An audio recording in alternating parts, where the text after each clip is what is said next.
Hi, boys and girls.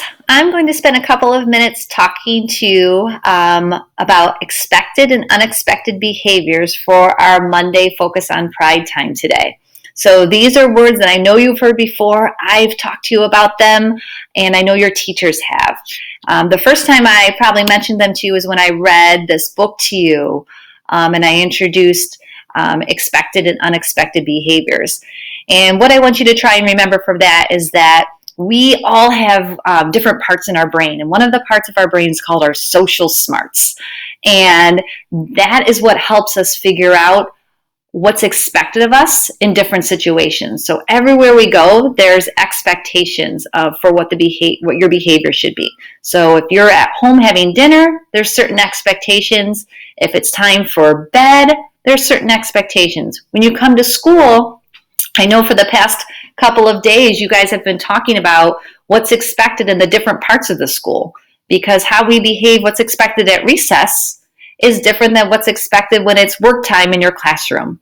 And so we want to make sure that we know what's expected and that we think about how that makes other people feel. When we show expected behavior, it makes other people feel calm and relaxed and happy.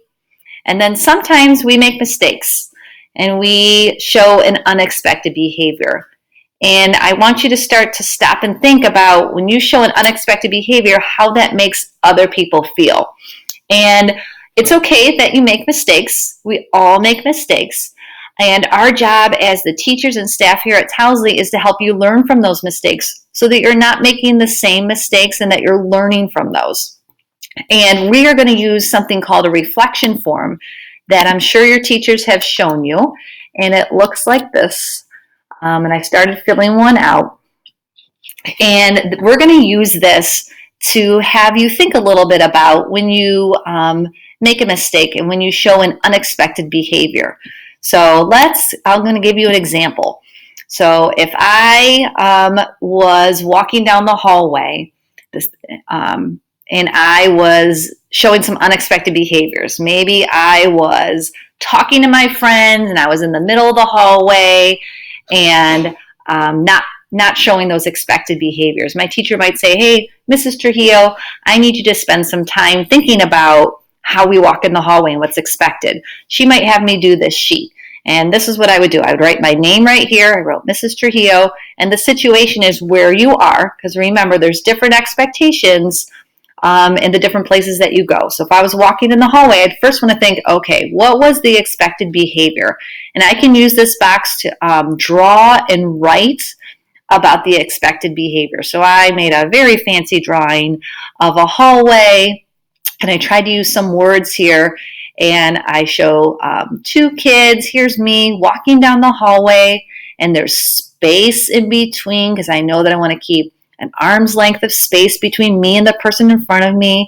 And there's no speech bubble. Nobody's talking. It says no talking. And I'm over on this side, and the arrow for the other kids is pointing this way. And then over here, this box, let me move myself. This box says how it might make other people feel. When we're doing the expected behaviors, when we're showing expected behaviors, other people feel relaxed is one feeling. So now my job down here is to show with my words and my pictures what I was doing that was unexpected. And then real important is we think about how it might have made other people feel. So here is my drawing of what I was doing that was unexpected. Here I am in the middle of the hallway, and I have a speech bubble. I'm talking, my friend's saying, "Hey," and we were talking about recess. We were so excited, and we were not doing what was expected. And I thought about that, and I realized that probably made other people feel uncomfortable. And it might have even made some people feel annoyed. When I was talking, I walked right by Mrs. Linden's class, and she had some kids in there that were working on reading, and it was hard for them to concentrate because I was talking as I was walking by, so they probably could have felt annoyed.